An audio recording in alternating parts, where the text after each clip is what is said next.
भगवद्गीता का अध्याय 6 श्लोक 5 श्लोक उद्धरेदात्मनात्मान नात्मान्मवसाद्येत। आत्मव्यात्मनो बंधुरात्मैव रिपुरात्मन। इस श्लोक में श्री कृष्ण आत्म प्रबंधन के सिद्धांत को समझा रहे हैं। हर व्यक्ति का सबसे बड़ा मित्र और सबसे बड़ा शत्रु कोई और नहीं बल्कि वह स्वयं होता है। यह हमारे अपने विचार, मन और भावनाएं हैं जो हमें ऊंचाई पर ले जाती हैं या फिर पतन की ओर धकेल देती हैं। एक आत्मोद्धार की शक्ति उद्धरेदात्मनात्मानं। इस पंक्ति में यह संदेश दिया गया है कि प्रत्येक व्यक्ति को स्वयं ही अपने उद्धार का प्रयास करना चाहिए। इसका मतलब यह है कि हमारी मुक्ति और विकास किसी बाहरी ताकत या व्यक्ति पर निर्भर नहीं करती, बल्कि हम खुद अपनी प्रगति के जिम्मेदार हैं। हमारी सफलता, आध्यात्मिक उन्नति और मानसिक शांति का आधार हम खुद हैं।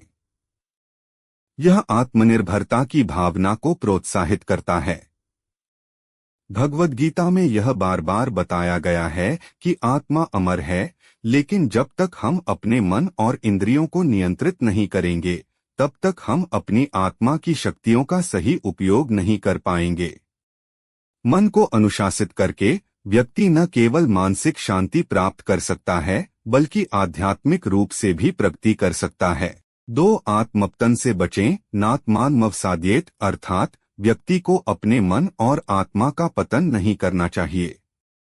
इसका मतलब यह है कि मनुष्य को नकारात्मक विचारों, आलस्य, इच्छाओं और आत्मशंका से बचना चाहिए।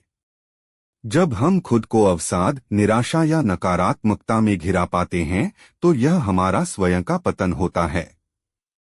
इनसे बचने का तरीका यह है कि हम अपने मन और आत्मा को सकारात्मकता और आत्मनियंत्रण के रास्ते पर लगाएं।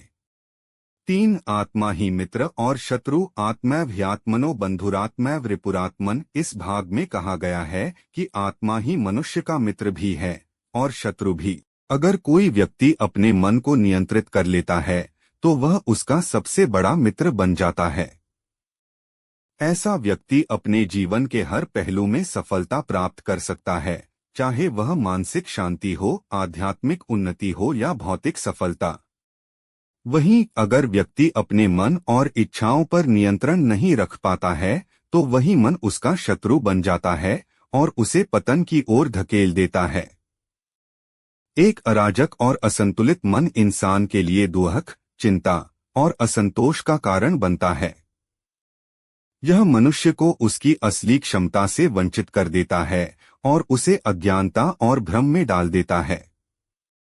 4 आत्मसंयम का महत्व। इस श्लोक का गहरा संदेश है कि आत्मसंयम ही आत्मविकास की कुंजी है।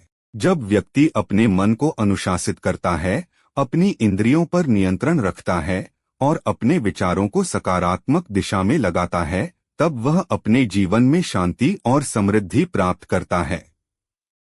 आत्मा को सही दिशा में ले जाने का सबसे बड़ा साधन योग और ध्यान है, जिससे मन शांत होता है और व्यक्ति अपने भीतर की गहरी शक्तियों का अनुभव कर सकता है। इस श्लोक में जीवन के हर पहलू के लिए महत्वपूर्ण सीख है। अक्सर हम अपने जीवन की परेशानियों, समस्याओं और असफलताओं के लिए दूसरों या परिस्थितियों को दोष देते हैं, लेकिन गीता हमें यह सिखाती है कि जीवन में हमारी प्रगति और पतन हमारे अपने हाथों में है। हमें दूसरों पर निर्भर होने के बजाय स्वयं में आत्मनिर्भरता और आत्मसंयम का विकास करना चाहिए। इस प्रकार यह श्लोक आत्मनिर्भरता, आत्मचिंतन और आत्मसंयम का महत्व बताता है।